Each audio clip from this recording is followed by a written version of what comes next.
سب سے پہلے لا الہ الا اللہ کی آواز ہندوستان کی دھرتی پر اتری ہے، یہاں سے پیدا ہوئی ہے۔ سب سے پہلے منو نے اوم کی عبادت کی ہے۔ اوم ایک ہے، اللہ ہے، ایک ہے، اس کا کوئی شریک نہیں ہے۔ میں جو بات کہہ رہا ہوں وہ کہہ رہا ہوں اور صحیح کہہ رہا ہوں۔ میں نے اس مسئلے پر غور کیا ہے۔ میں یہ کہتا ہوں مسلمانوں کو یہ بات سمجھنی چاہیے، اور یہ دھرم گرو بیٹھے ہیں ان کو بھی یہ بات سمجھنی چاہیے کہ جس طرح اللہ نے سب سے آخری نبی حضرت محمد صلی اللہ علیہ وسلم کو عرب کی سرزمین میں بھیجا ہے، اس کی حکمت ہے، وہ اگر چاہتا امریکہ میں بھیج دیتا، وہ اگر چاہتا ان کو افریقہ میں اتارتا، وہ اگر چاہتا سوئٹزرلینڈ میں اتارتا، وہ اگر چاہتا دنیا کے کسی ملک کے اندر اتارتا، لیکن اس کی حکمت کہ اس نے سب سے آخری نبیوں کے سردار کو اگر اتارا تو عرب کی سرزمین میں اتارا۔ بالکل اسی طرح مسلمان اور ساری دنیا سمجھے کہ بالکل اسی طرح نبی اول الزمان کو، حضرت آدم کو جو نبی تھے، سب سے پہلے ان کو بھارت کی دھرتی کے اندر اتارا۔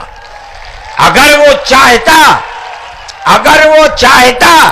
تو آدم کو افریقہ میں اتار دیتا، اگر وہ چاہتا تو آدم کو عرب میں اتار دیتا، اگر وہ چاہتا روس کے اندر اتار دیتا، لیکن نہیں۔ وہ بھی جانتے ہیں، ہم بھی جانتے ہیں، ہمارا عقیدہ ہے، حدیث سے عقیدہ ہے کہ آدم کو دنیا میں اتارنے کے لیے اس بھارت کی دھرتی کا انتخاب کیا گیا۔ ان کے پاس کوئی آسمانی کتاب نہیں ہے۔ میں نے بڑے بڑے دھرم گروؤں سے پوچھا کہ آدم جو سب سے پہلا آدمی ہے آسمان سے اتارا، اللہ نے اتارا، وہ آدمی کس کی پوجا کرتا تھا؟ کوئی نہیں تھا۔ دنیا کے اندر تنہا ایک آدم تھا۔ اس آدم کو کہتے کیا ہو؟ لیکن چونکہ کوئی آسمانی کتاب نہیں ہے اس لیے لوگ مختلف باتیں کہتے تھے، لیکن بڑے بڑے دھرم گرو یہاں تک پہنچے، انہوں نے کہا کہ ہم اس کو منو کہتے ہیں۔ صحیح بات ہے، ہم آدم کہتے ہیں، یہ منو کہتے ہیں۔ ہم آدم کی اولاد کو آدمی کہتے ہیں، انگریزی بولنے والے ایڈم کہتے ہیں، فارسی اور عربی بولنے والے آدم کہتے ہیں، اور یہ اس کو منو کہتے ہیں جو اس بھارت کی دھرتی کے اوپر اترا۔ ہم آدم کی اولاد کو آدمی کہتے ہیں اور یہ منو کی اولاد کو منش کہتے ہیں۔ سوال یہ پیدا ہوتا ہے، میں نے بڑے بڑے دھرم گروؤں سے پوچھا، جب کوئی نہیں تھا، نہ شری رام تھے، نہ برہما تھے، نہ شیو تھے، جب کوئی نہیں تھا تو سوال پیدا ہوتا ہے کہ منو پوجتے کس کو تھے؟ کوئی کہتا ہے کہ شیو کو پوجتے تھے، لیکن ان کے پاس علم نہیں ہے۔ بہت کم لوگ یہ بتاتے ہیں کہ منو کچھ نہیں تھا دنیا میں، وہ اوم کو پوجتے تھے۔ میں نے کہا اوم کون ہے؟ بہت سے لوگوں نے کہا کہ وہ ایک ہوا ہے جن کا کوئی روپ نہیں ہے، کوئی رنگ نہیں ہے، وہ دنیا میں ہر جگہ ہے، ہوا ہر جگہ ہے۔ انہوں نے آسمان بنایا، انہوں نے زمین۔ میں نے کہا کہ ارے بابا، انہی کو تو ہم اللہ کہتے ہیں، انہی کو تو تم ایشور کہتے ہو، اسی کو تو ہم اللہ کہتے ہیں۔ فارسی بولنے والے خدا کہتے ہیں، انگریزی بولنے والے گاڈ کہتے ہیں۔ اس کا مطلب یہ ہے کہ منو ایک اللہ منو یعنی آدم، ایک اوم یعنی ایک اللہ کو پوجتے تھے۔ یہ ہمارے ملک کی تاریخ ہے، یہ دنیا کے دھرموں کی تاریخ ہے۔ کوئی ثابت نہیں کر سکتا کہ اوم یعنی آدم اللہ کو چھوڑ کر جس اللہ نے اپنے ہمارے عقیدے کے مطابق ان کے پتلے کو پہلے دھرتی کو پیدا کیا، دھرتی میں مٹی پیدا کی، اور جتنے رنگ اور جتنی طرح کی مٹی تھی سب مٹی میں سے تھوڑا تھوڑا لے کر اللہ نے یعنی اوم نے اپنے ہاتھ سے آدم یعنی منو کے پتلے کو بنایا۔ اسی لیے حدیث میں آتا ہے کہ جتنی طرح کی جتنے رنگ کی مٹی تھی، آدم کی اولاد، منو کی اولاد، منش کی اولاد وتنے ہی طرح وتنے ہی رنگ کی بدلی۔ کوئی مٹی سخت ہے، آدمی کے دل کے اندر سختی ہے، کوئی مٹی نرم ہے، جیسی مٹی تھی ویسا ہی اثر آدم یعنی منو کی اولاد کے اندر پایا جاتا ہے۔ یہ ہمارے اس دھرم کی خصوصیت ہے۔ اس کا مطلب ہے کہ سب سے پہلے لا الہ الا اللہ کی آواز ہندوستان کی دھرتی پر اتری ہے، یہاں سے پیدا ہوئی ہے۔ سب سے پہلے منو نے اوم کی عبادت کی ہے۔ اوم ایک ہے، اللہ ہے، ایک ہے، اس کا کوئی شریک نہیں ہے۔ پھر یہ چیز چلتی رہی۔ یہ آدم اور اوم کا یہی عقیدہ تھا، ان سے غلطی ہو گئی۔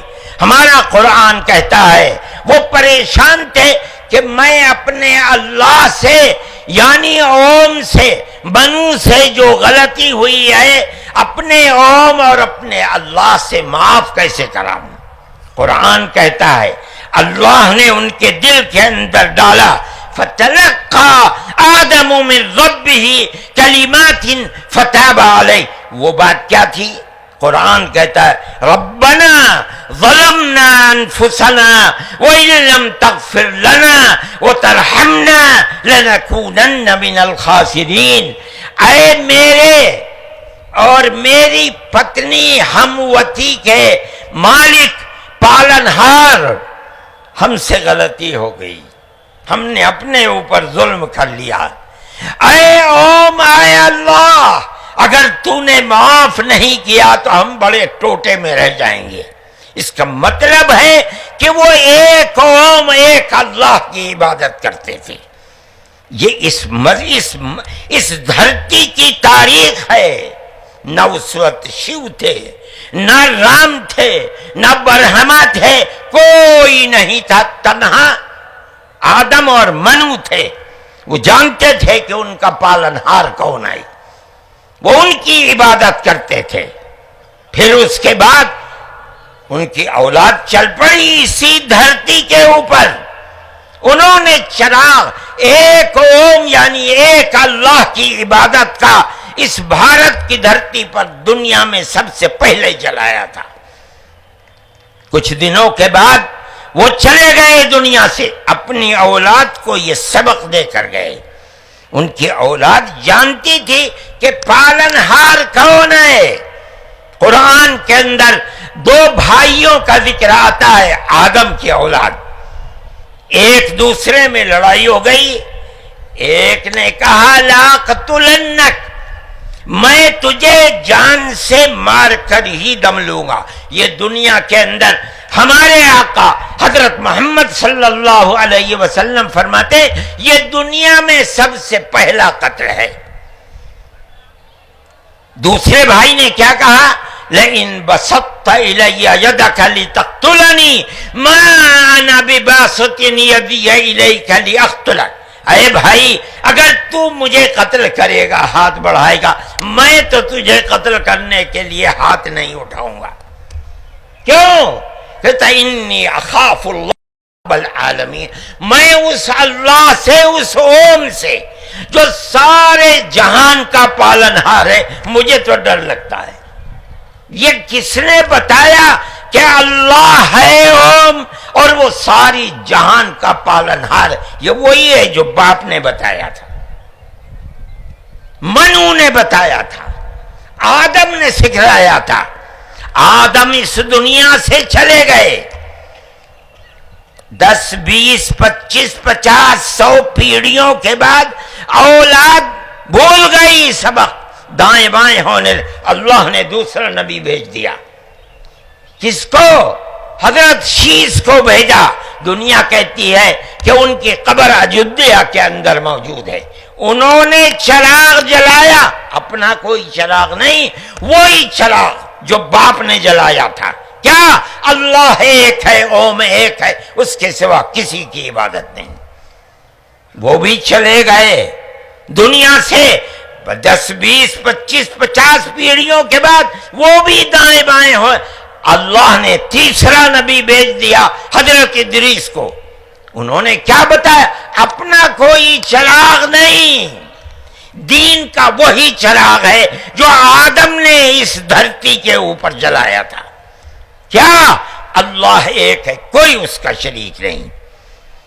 کچھ دنوں کے بعد وہ بھی ختم ہو گئے، پھر چلتے چلتے پھر اولاد دائیں بائیں ہونے لگی۔ اللہ نے چوتھا نبی بھیج دیا۔ وہ کون؟ حضرت نوح۔ اس کو یہاں کے ہمارے برادران وطن کہتے ہیں، جو پڑھے لکھے لوگ ہیں، وہ کہتے ہیں دوتو نبی، دوتی منو، دوسرے منو۔ کیا مطلب؟ انہوں نے 950 سال وہی چراغ جلایا جو پردادا نے جلایا تھا، منو نے اس دھرتی کے اندر جلایا تھا، مگر لوگوں نے مانا نہیں، بددعا کی انہوں نے۔ ساری دنیا میں طوفان آیا اور ساری دنیا ڈوب کر مر گئی۔ بس ان کے 3 بیٹے جو ان کے ساتھ کشتی میں تھے اور کچھ عورتیں تھیں وہ رہیں۔ اس کے بعد پھر ان سے نسل چلی۔ ان کا پیغام کیا تھا؟ قرآن کہتا ہے وَلَقَدْ أَرْسَلْنَا نُوحًا إِلَىٰ قَوْمِهِ فَقَالَ يَا قَوْمِ اعْبُدُوا اللَّهَ مَا لَكُم مِّنْ إِلَٰهٍ غَيْرُهُ۔ اے میری قوم، ایک اللہ یعنی ایک اوم کی عبادت کرو، اس کے سوا کوئی اوم نہیں ہے۔